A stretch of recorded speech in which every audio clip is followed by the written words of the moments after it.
Hello, everybody. I am Jennifer. I'm a registered nurse in Chicago, and I am presenting here from the Essential Oily Cafe group. And tonight we're going to talk about essential oils and the digestive supportive system.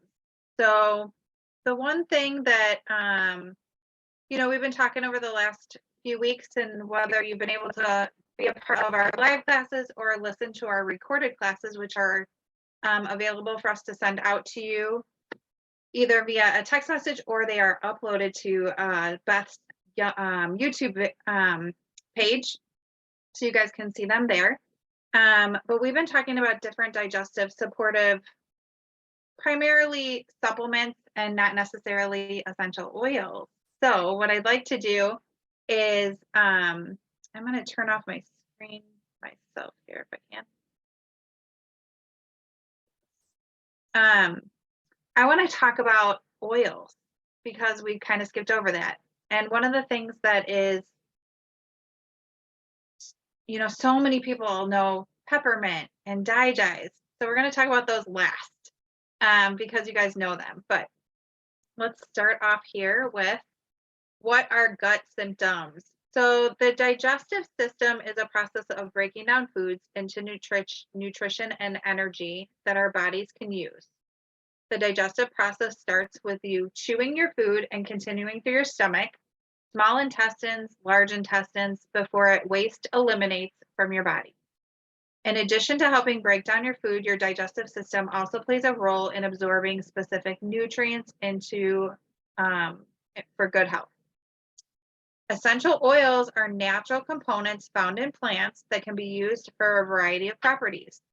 The fragrant oils can also be used it has been used for centuries as part of traditional medicine practices to treat all different kinds of ailments. Mental clarity, supporting healthy digestion, small amounts applied topically or taken internally to help combat different digestive complaints. So stomach discomfort is here's a definition. So stomach discomfort is any kind of pain, nausea, or distress felt in the abdomen. It may be due to indigestion, gas, constipation, digestive diseases, or other medical conditions. So when we talk about digestive symptoms, we talk about these common things like, oh, I ate too much and now I feel bloated. Or, oh, I'm having problems with going to the bathroom. Watery stools, constipate, all kinds of things. Now, these are not symptoms to take for granted, because if you are having issues where you cannot pass stool, it is something you definitely need to maybe have further testing to determine why those things are happening. But many times you can figure out that these different digestive problems are related to certain foods that you're eating, and you can kind of fill this pattern or gap in the situation to kind of make you be able to tolerate foods better by doing different essential oils. So let's just break down what these different words mean. So cramping is something that can be related to people that have constipation, diarrhea, anxiety, bloating, gas, or PMS. So like maybe not be related to your digestive system, but cramping can be related to a bunch of different things. Diarrhea is actually the second most commonly reported illness in the US, and it happens to almost everyone at least one time in your lifetime. Cause can be from food, viruses, medications, stress, or chronic conditions, disease processes. Constipation is typically related to a low fiber consumption or eating too low of good quality fibered foods, not drinking enough fluid, or being dehydrated. Some medications will also have symptoms of either constipation, again, also diarrhea. Other things with constipation could be parasites, people that struggle with disease processes like diverticulitis or cancer. Those are the big symptoms that they get, is that they're constipated and all of a sudden they can't go to the bathroom. Gas is usually caused from a lack of digestive enzymes and indigestion of bacteria are starches or high sugars.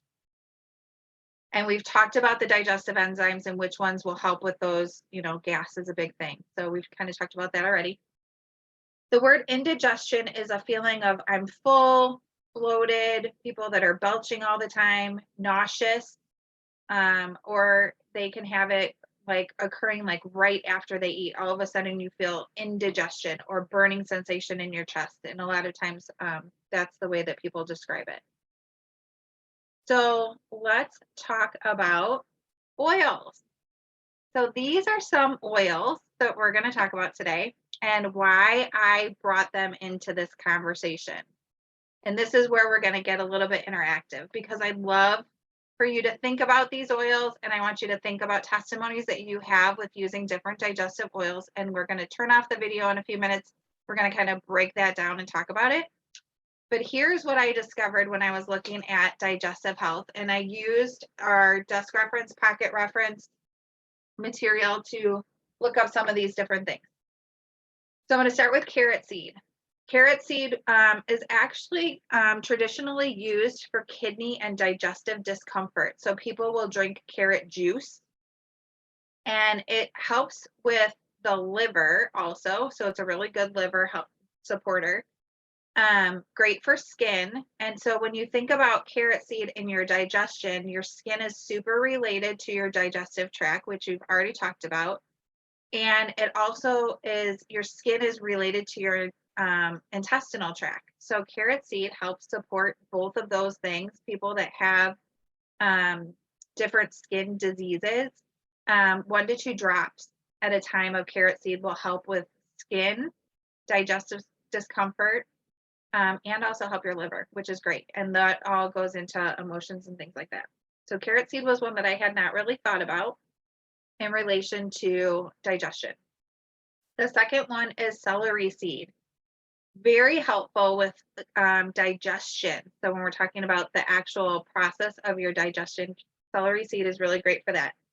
And did you know that if you eat celery, you're actually burning more calories than it is the amount that's in your celery? So if a celery stick is 500 calories, it takes 1,000 calories to burn off or eat that celery. So you're burning off more calories than what you're actually getting from the celery. Celery is also super great for bringing in, if you're actually eating real celery, the fibers in the celery help kind of clean out your intestinal tract. So celery seed oil is really great for your digestion as well.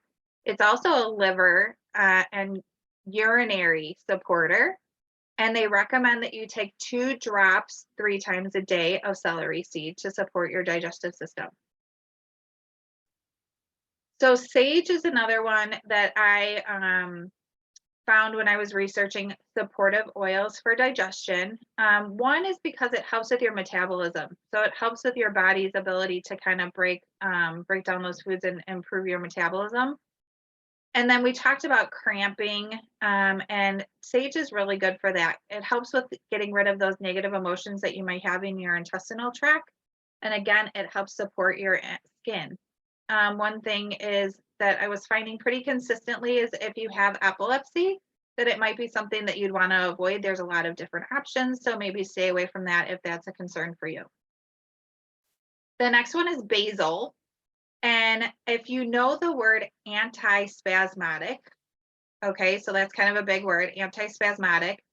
It is something when you think of a muscle contraction or something like the cramping feeling that you would get in your intestinal tract, if you're having diarrhea and your stomach is cramping, antispasmodic is that muscle relaxant. So putting basil on your intestinal area will help relax those muscles and allow that spasm to kind of dissipate. So that's why basil kind of hit me with, it's great for other things as well with working out at the gym, think anything muscle. So muscle spasm if you're feeling achy in your intestinal tract. Dill is the next one. One of the things that I liked about dill when I was looking, it is again another antispasmodic, so it helps with relaxing those muscles in your intestinal tract. It helps with high sugar, regulating your sugar. And your sugar goes into in with, if you have too much sugar, you tend to have a higher fungal or candidus amount in your intestinal tract. And it helps with both of those types of aspects. Back in the Roman gladiator days, they used to rub dill on their skin before they go into each battle because it calmed their nerves. So if you're feeling nervous and you're having stomach issues related to being anxious or nervous, dill would be a really good thing to try to, put on your intestinal tract and see if it makes you kind of relax a little bit. Laurus Nobilis. It is both grown in I wrote down sand. I think I wrote this out wrong. It alleviates digestive indigestion, and it actually will help with people that have a loss of appetite. So when you're talking about different disease processes where people are not feeling overly hungry, even if they're having, again, think of memory issues with your older population. If they're not feeling like they're very hungry, Laurus Nobilis would be a great oil to diffuse in that area. It would be a good one to put on the intestinal tract, and it may help somebody get their appetite back. And I will look back and see what the blackberries, I think it was that the blackberries helped alleviate digestion, but I have to clarify that. The last one is lemongrass, and lemongrass is really good for, again, when you have a lot of sugary foods, you tend to have a high fungal rate in your intestinal tract. And parasites are another big thing that can happen in your digestive system. So when you're talking about the digestion and the course of your digestion, lemongrass was another one that I found had a lot of good properties for your intestinal tract. So obviously we all know about peppermint, lemon, and DiGize. Those are always your first go-tos for when somebody comes up to you and says, what should I try for my intestinal system? We're always like, DiGize. But as you can see, there's so many other options that are outside of those three products, which would be the DiGize, peppermint, and lemon, that also have different properties, especially when you're talking about muscle spasms and different things like that. I just found that they were super more broad. And it kind of helped me, working through these classes is making me think outside the box. And so I want you guys to really get to that point where you can open up your book and you can look at single oils, like go through those single oils and look and see like, what are the different properties of these single oils and how could they help in different ways? So with that being said, there's my next slide for the DiGize peppermint lemon. We're going to shut off our video recording and we're going to talk about testimonies because we learn best from each other. So I am going to stop sharing my screen and I am going